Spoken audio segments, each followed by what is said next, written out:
Mayong buntag mga kaigsuunan og happy Sabbath usab. This morning, I am tasked to promote the impact of ASI in the marketplace. Question, unsa diin ang ASI? Baka parehas pud mo sa akwa sa una nga wala na kay balog unsa diin ang ASI. Ang ASI means Adventist Laymen's Services and Industries.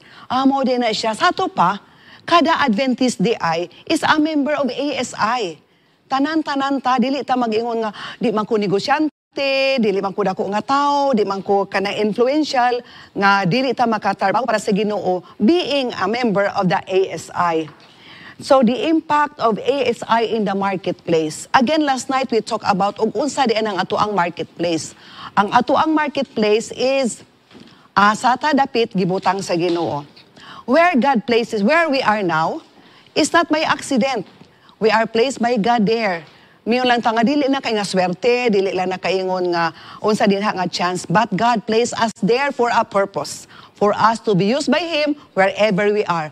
Ma-tricycle driver ka, masundalo man ka, ma-office worker ka, institutional worker ba ka, or naa ba kay tindahan, whatever you do, physician ba ka, nurse ba ka, medtech ba ka, God can use you if we only give ourselves to Him. Now, so, my marketplace is in the Department of Medicine, in the hospital, and in the medical school. Mga kaigsuunan, kanang sa medical school, ang among part-time ra ko nga faculty sa Ateneo nga College of Medicine. Periodical lang ako ang pag-teach dito because I teach pulmonary medicine, mga pathophysiology of disease, ingon ana. So, before we start our class, I told them na we will pray. Ma-Muslim man ka o ma-Christian man ka, we will pray. I also give them chances kanang sa mga Muslim nga mag-pray sila. Mag-pray po sila and we accept. They already know it. And during the discussion, pagkanindot jud kaayo mga kaigsunan sa physiology and pathophysiology of disease sa lungs. Munang I really pointed them, it cannot be that there is no creator who designed all these intricacies of our lung function. Dili na pwede nga big bang lang diya mahitabo na din mo function na dayon taw atua. So in a way, they are led to think that there is a creator up there in heaven who designed our bodies so beautifully.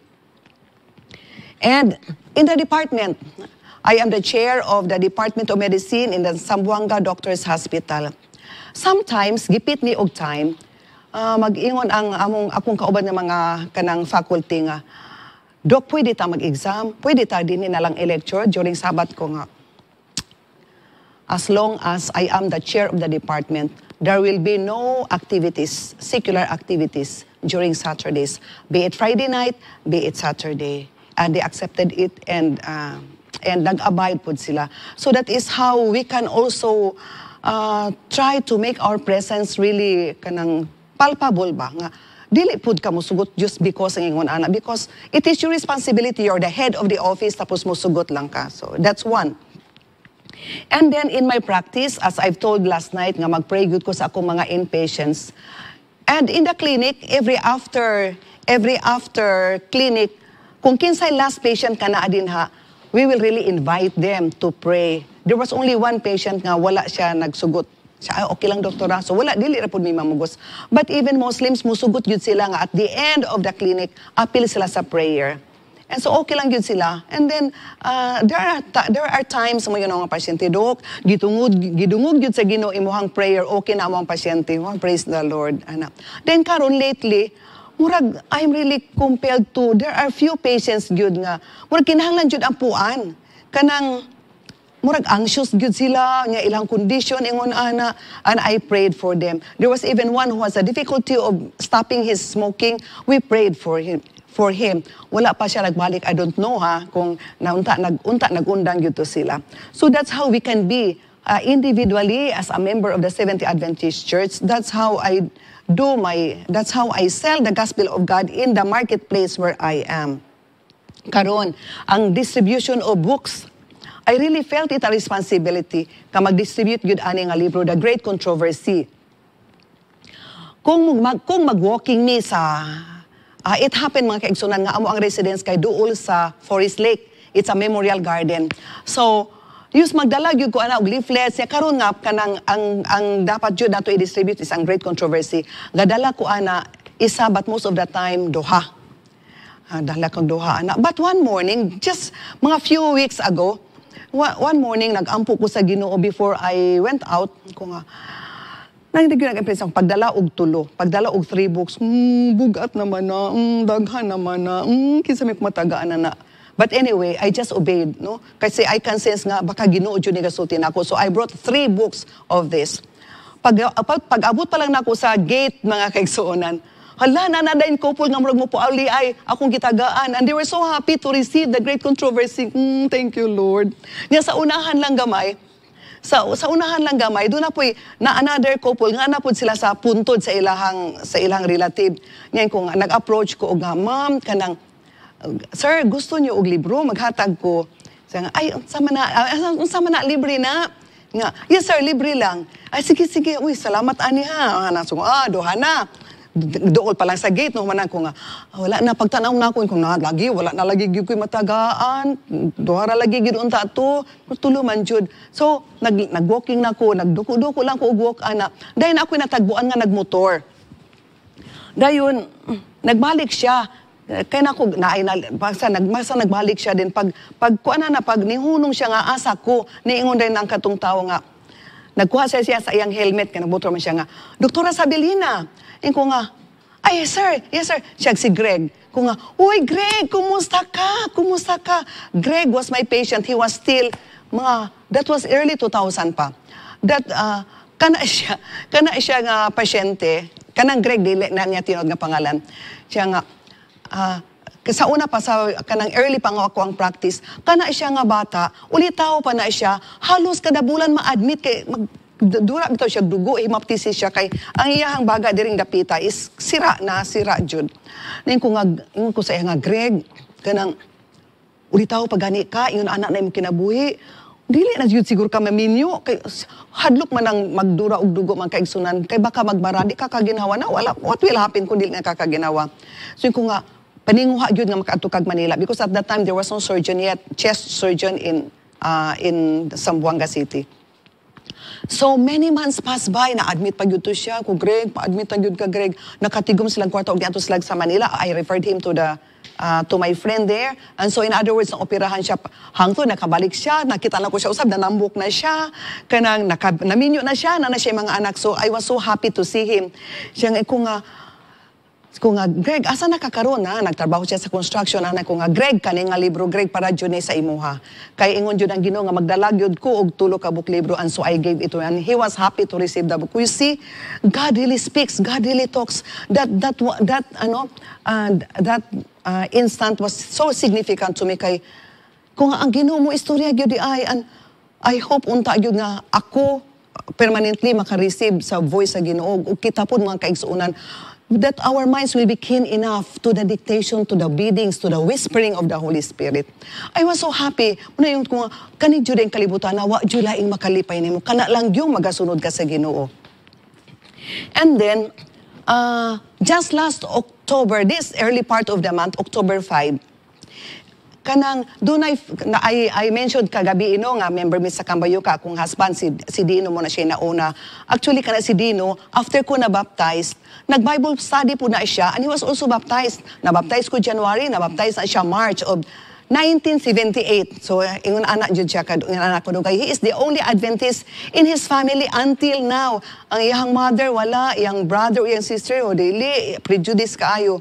So pagka-baptize niya, nag-undang siya. And then this year, 2024 October, was the 50th or the golden anniversary of Cambayuca. Ay, you know, mga Cambayuca theater people, kuan kay na sila, daghan kay na sila mga kaitching-itchingan. And so I said, and he has a friend nga, brade, gusto jud ko makikita nimo kana sa gikan og Amerika, gusto jud ko makikita nimo anang anniversary nga. Ingon ko nga toxic man. Then naami trabaho pagka Sunday kanang naami elite ministry. I'll elaborate on that later. Kung papang mga jud ta, that is our only chance gyud nga makahatag tag libro sa atong mga amigo sa una. There is no other way, there is no other time. And this book is very important for their salvation. Basahon nila og dili, Ginoo nay makabalo, ilahan na ng responsibility basta naanas ilang mga kamot. And so, ning adto mi, there was a gala presentation during Friday night, wala mi nag-appeal, Sabbath day, wala mi nag-appeal, Sabbath night, or Saturday night, socials. So kaniya adto na gyud ta, kay that was our only chance. And so, nagdala mi og duha ka boxes nga libro containing 32, pero katong isa ka box na kuha na. And so, nagdala mi dito, nagbutang nami dito sa lamisa. We seated ourselves at the end of the table. Na ingon mi ampong Ginoo saon man ang unig hatag nga murag awkward bitaw kung mayon lang kagkalit ito na libro dili na sila, these are not the kind of people that will just readily receive the books. And ko nga, Lord, tunto i-good me. Ikaw, good Lord, ang magikap silang kasing-kasing good nga. Kanang unsaon yun na mo, di mi kay balo. But anyway, we just sit down there. And then, naadi na ang mga libro, gapile ang mga libro. Sila ang nagduol. Ingon sila nga, unsa na, bay. Unsa na nga libro, bay. So, nag-ingon na dahil mi nga, ingon ani lagi nga libro. So, in other words, magkaigso na nakahatag mi, I think we were able to give around 35 books. That night, that same night, nanguli gyud mi ni Dino. Overnight, gyud mi gabiyahe, 10 o'clock naming nigikan sa Initaw, ning diretso gyud mi sa Sambuanga because the following day was the 4th meeting namo sa amuang elite ministry nga gi-assignan mi sa ZPM nga mag-hold anang elite ministry, although we call it friendship ministry, ang amuang care group nga sons and daughters of the Sambuanga Adventist Center. Kanang sa NDRIEL nga gipangunahan ni Pastor Rani De Vera pati si Pastor Sahulga, nag-assist pud ato si Pastor Dave Arroyo kay ang among church pastor Jude wala diha si Pastor Romel Uwano nga nag-schooling.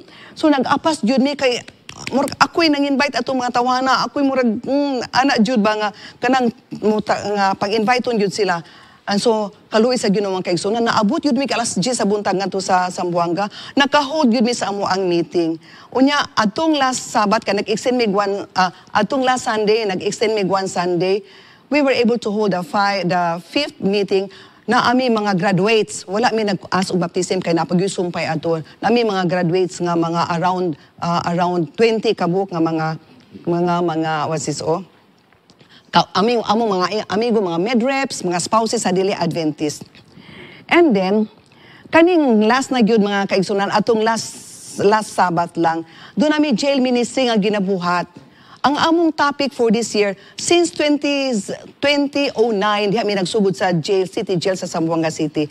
And then, this year, ang among gihimo mga kaigsunan, kay murag wala naman ni ikapresent sa ilaha. Ang among gipresent was the My Journey with God, Season 4.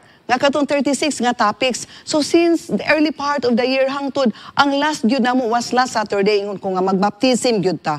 Although it was in coincidence with kanang baptism pud ngadto sa church kay si Pastor Kidet nagbuhali pud dito sa amo ang church nagbaptism pud. Nayon, muto nga kanang nag-decide jud ko nya lisod murag apiki sa time pero nakahimo ra jud mig arrangement nga makapabaptize. And then that Thursday, that last week, last Thursday, ato ko sa city jail para makipag-arrange.